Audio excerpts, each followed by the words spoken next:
Hi everyone, I'm Nirasha and you're watching Public Sector Economy Part 2. So, the first video we ended with the measures to minimize these externalities. So now we are going to see what the government role in the market economy. Okay, so we are going to see 6 roles that the government play. First one is efficient allocation of resources. Government intervention to the market economy removes inefficiencies.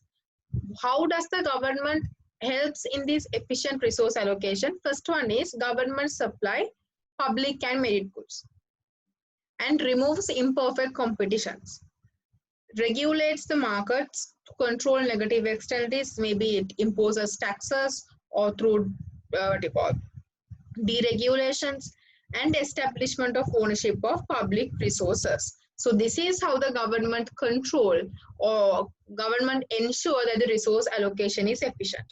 Then equitable distribution of income. So we discussed that this is a main, so efficient allocation of resources, equitable distribution of income and macroeconomic instability. We discussed that these three are the major criticisms against market economic systems. Okay, price mechanism. So the government role is to correct those three. So we'll see equitable distribution of income. Equitable distribution of income refers to a fair share of national income for each individual. It doesn't mean that everyone should get the equal amount, but there should be a fair basis. There should be a fair share of national income for every individual.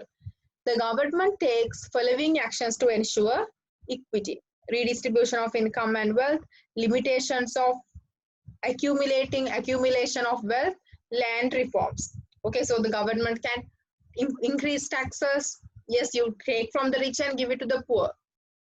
Okay, then formulation of rules and regulations and good governance.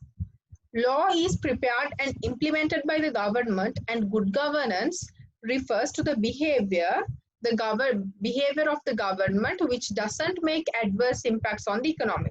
So government can impose rules and regulations to control the activities of the economy. Then,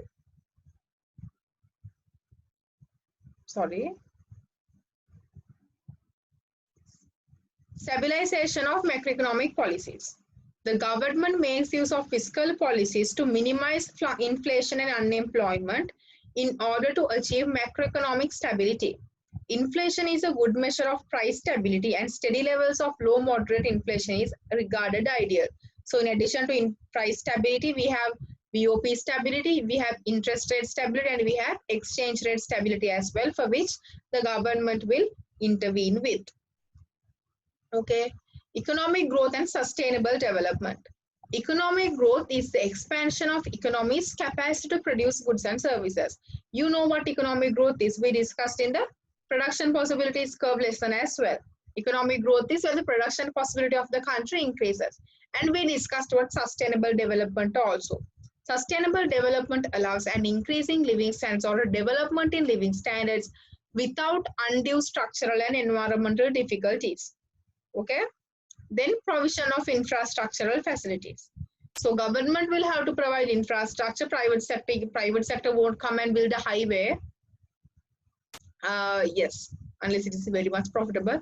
And private sector is not going to come and build these broken roads. Yes, it is not going to build up bridges. So the government will have to do those. So this can be physical infrastructure like main roads, highways, bridges, which I just told, and it can be the institutional infrastructure facilities such as legal structures, courts, laws, constitutions. Okay, so this infrastructure can take two forms. So this is the role in the government economy in a nutshell.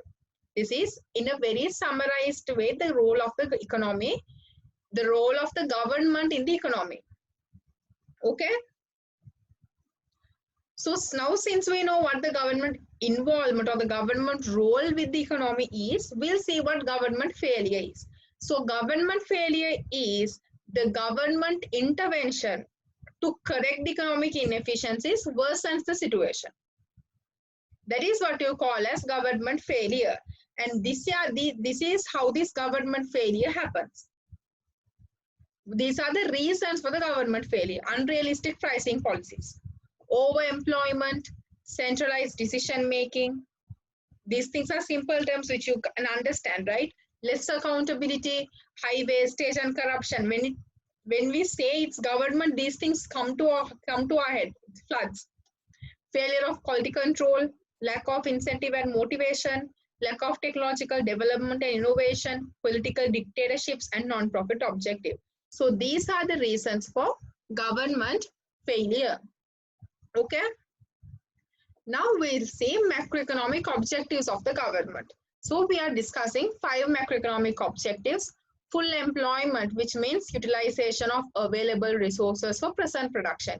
In terms of labor, that means all those who are willing and able to work should have jobs. This we have discussed in production possibilities curve. Most of these things we have discussed. Then price stability, that doesn't mean zero inflation, but a low moderate level of inflation is okay. Sustainable development, we discussed what sustainable development is. So this includes economic development, social development, or an environment or ecological development.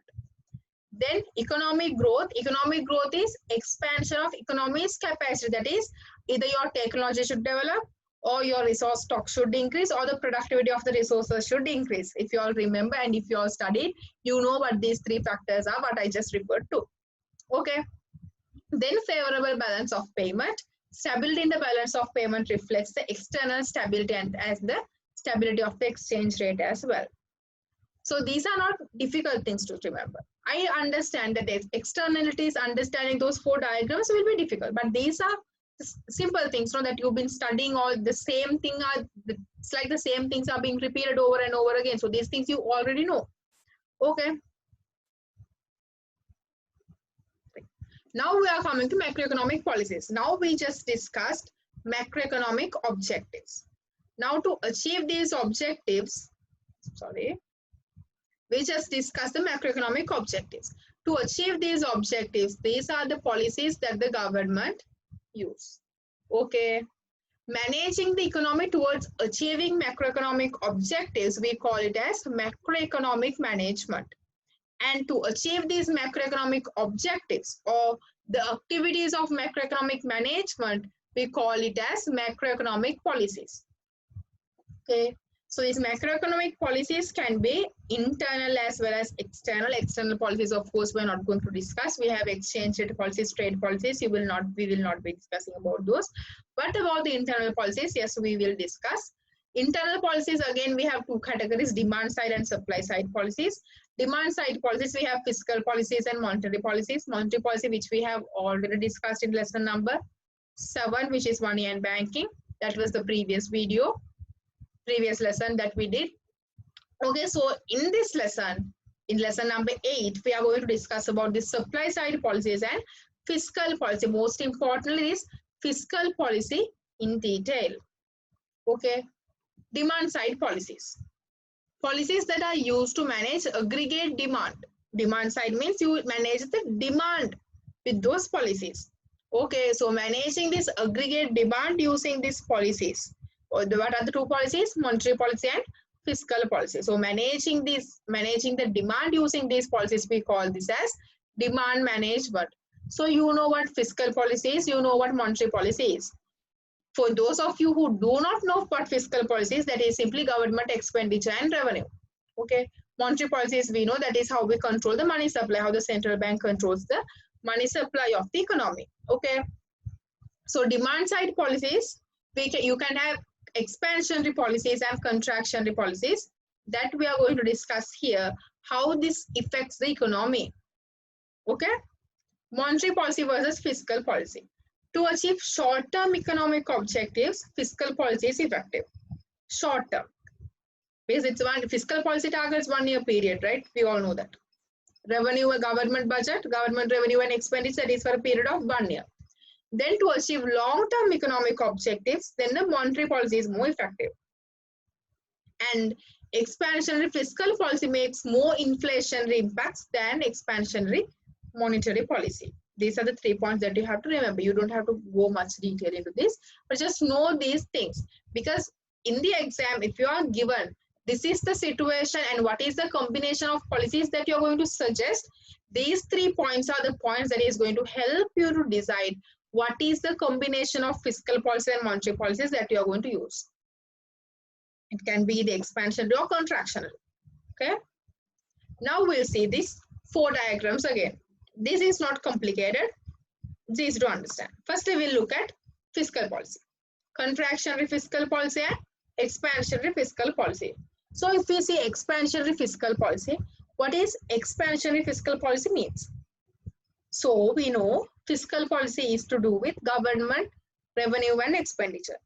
If you are expanding the fiscal policy means either you increase your expenditure or you reduce your taxes, both. Okay. Either you increase your expenditure or you reduce your taxes, what happens? Your demand will increase. When demand curve increases, the same scenario, the same thing which you learned in the second chapter happens. Demand curve shifts right, price increases, quantity increases.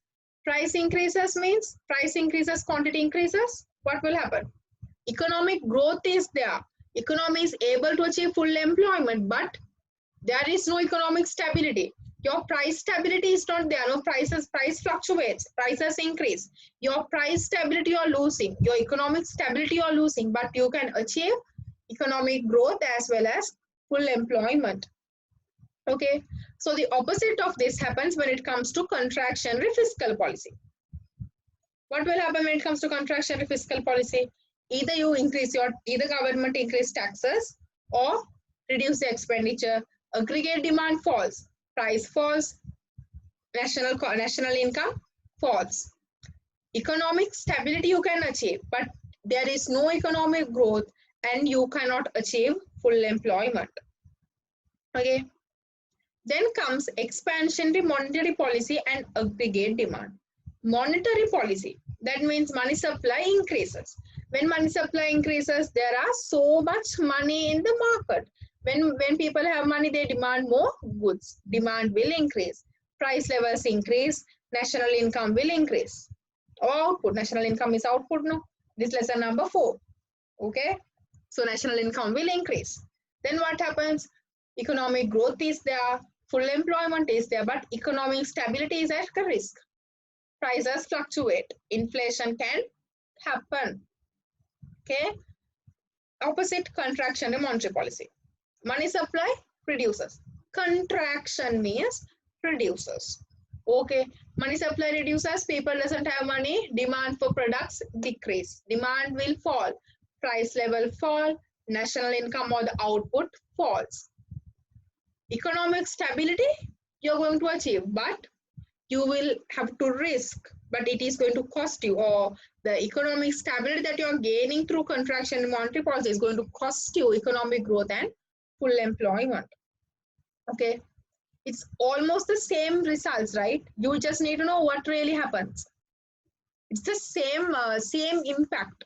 The things that you are achieving, the things you're sacrificing are the same. Just you need to know whether it's expansionary or contractionary and to apply the theory. Okay, nothing much in this. Okay, now we'll see supply side policies. Now this is going to be a bit of new things for you. We'll see supply side policies designed to promote the production and improve the supply side potential of an economy, making markets and industries operate more efficiently and to contribute to a faster rate of growth of real national output. What does this mean? Supply side policies, you increase the efficiency in the supply side. So far we discussed demand. No, that is about the money available in the market, the demand. Now it is about the supply. How we affect the supply of an economy. So we'll see supply side policies and equilibrium national income. When the supply side policies, the objective is to increase supply, and obviously. Okay, so your supply increases, price levels fall, quantity or the national income will increase. Economy achieves economic growth and full employment, but loses stability. Price levels fall, no? That is deflation. Okay, So that is the impact of supply side policies. Any supply side policy, if it is, you need to know whether the supply side policy has been implemented to increase supply or decrease supply. Generally, supply side policies are to increase the supply for the efficient functioning of the supply. Okay. Now we are discussing supply side policies for product market. So before discussing this, I want to tell you one point. Supply side policies you can analyze under product market as well as supply side policies under factor market or labor market. Okay. So on this, first we will see supply side policies on product market. First one, we have privatization. What do you call privatization? Privatization is transferring the management or the ownership of the government enterprises fully or partial to the private sector. Okay. So it can be the transferring of the management of private sector for a certain period, management to private sector, or it can be management and ownership for a certain period. It can be management and part of the ownership to the private sector, or it can be the sale of the total ownership of the private sector. It can take any form. Privatization is simply you transfer the management and the ownership, or management or the ownership of the private enterprises to the government sector. Okay, there are reasons for privatization. There are advantages, disadvantages which have not been covered here.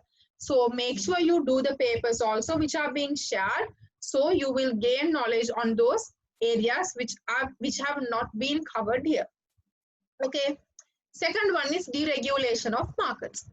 Opening of markets to greater competition with the aim of increasing market supply and widening the range of choices available to consumers. Deregulation of markets means, you take the gas market. We have only Litro and Shell, right? So if you invite more gas suppliers to come and compete in the domestic market, that means the competition will increase.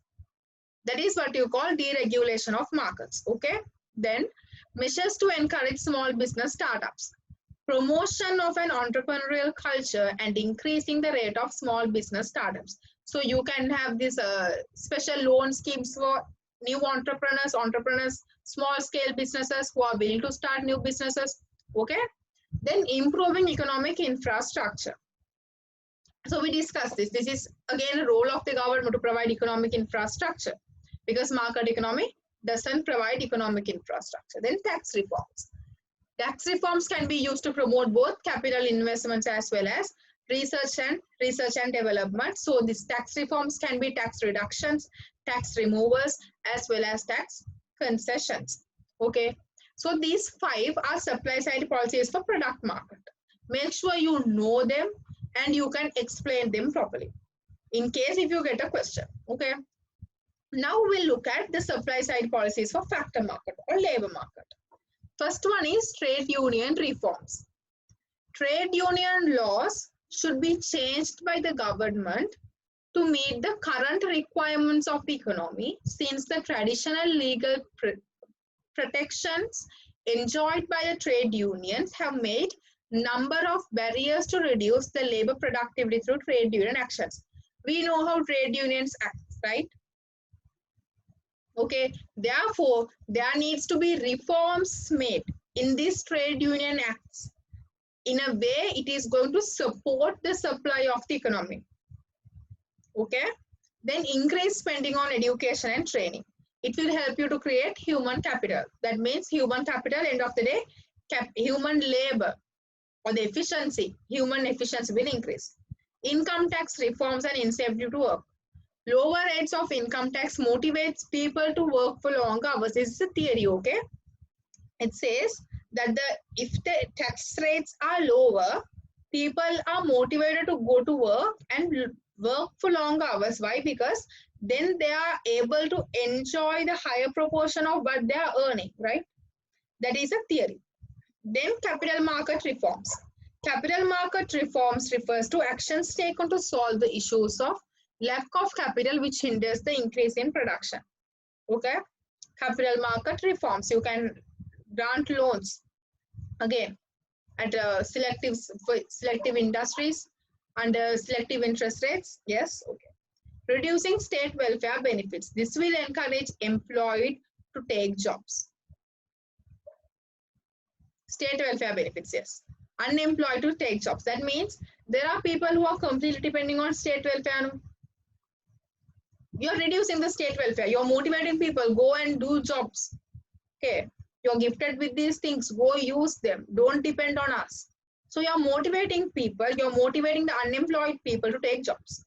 Then providing better information about jobs. So this is another, this is another downturn in Sri Lankan economy. There are a lot of unemployed people, but they really don't know what are the jobs available because they're not being communicated properly. Therefore, if you can give people a better information, a better understanding about the current job market, this will also help to reduce this frictional unemployment. Okay. Now we are looking at benefits of supply side policies. Again, you don't need to know about this in detail. Sustainable economic growth, supply side policies. Lower taxes, expanded investments, lower inflation, lower unemployment, and lower trade and balance of payment. So these are the benefits of supply side policies. Okay. Now we are looking at demand side policies versus supply side policies. More time lag in supply side policies. Even though supply side policies do not guarantee the reduction in unemployment,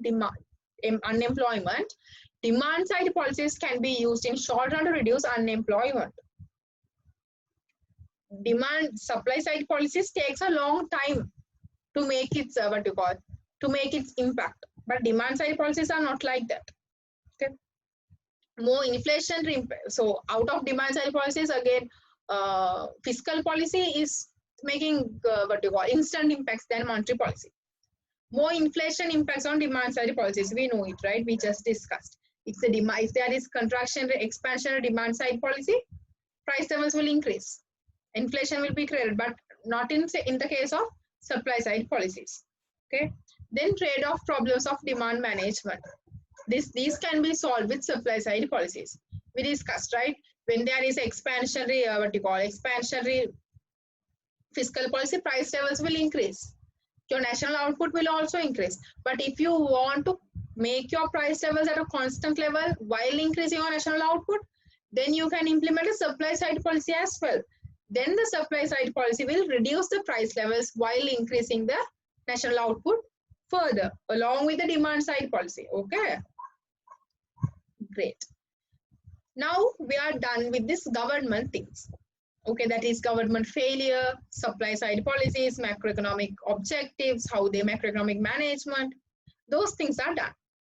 Now this is going to be on taxation. That is how the government is earning its revenue. So we are learning only about taxation. We are not going to learn about government expenditure, how they are being classified and everything. Yes, we are, but taxation we are going to look into a bit of details. Okay. Well, so to start with, we'll look at the concepts related to tax.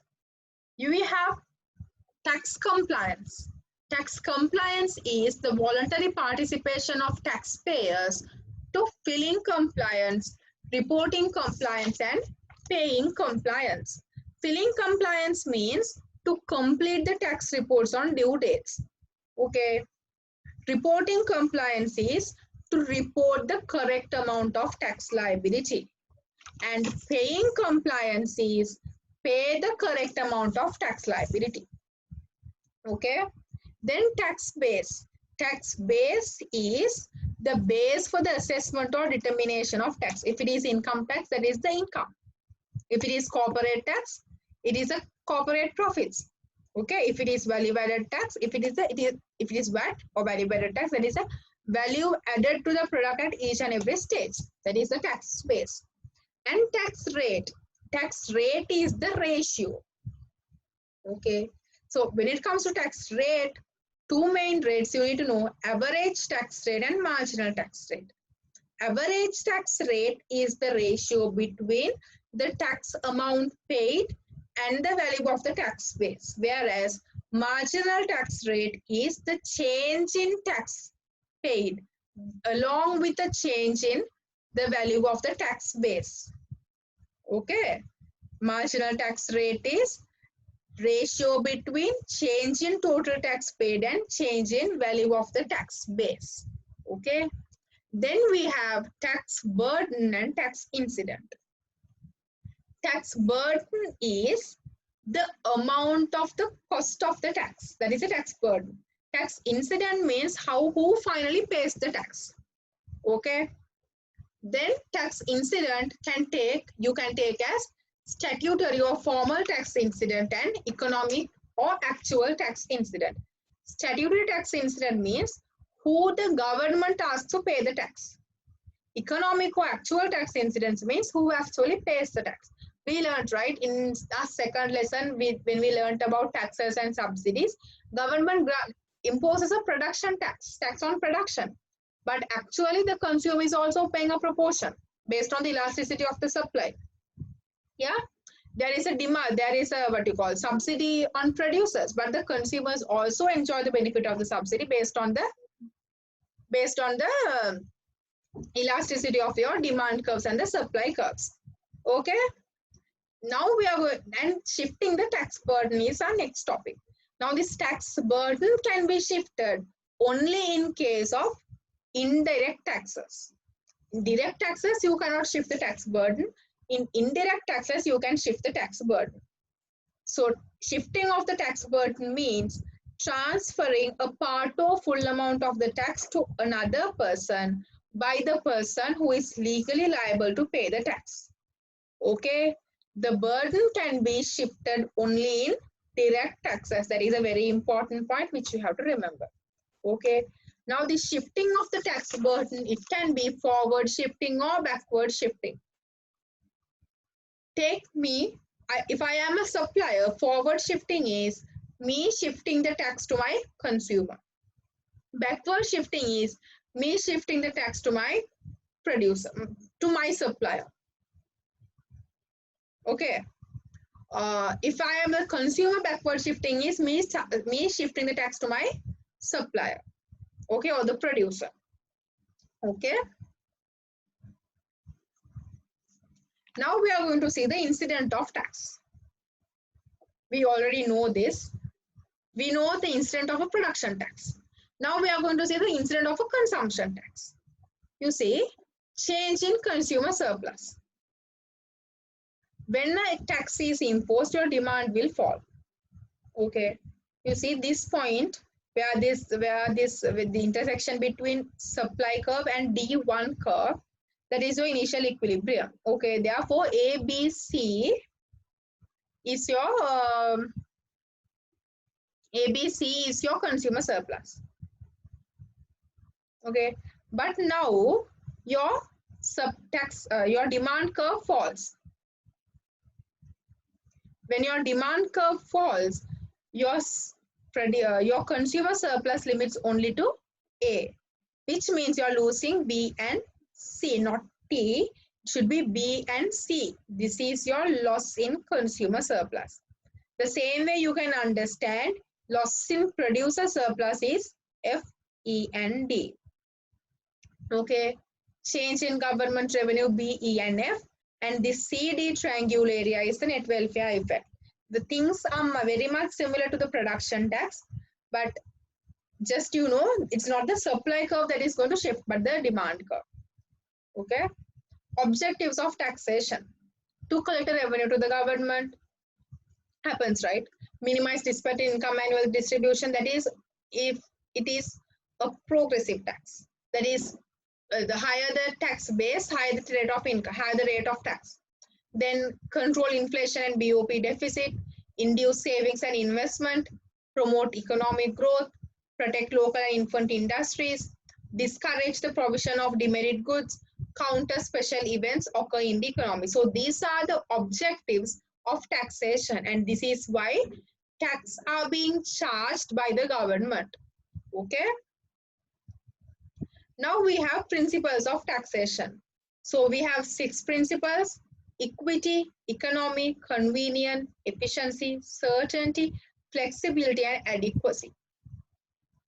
Equity is taxpayers should be treated equally. And you have horizontal equity and vertical equity. This was a question, right? You were asked to differentiate or the differences between horizontal equity and vertical equity.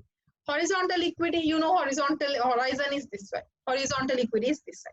That is, taxpayers at the same tax base should pay the same tax amount. Okay. Vertical equity means different tax bases should pay different tax amounts.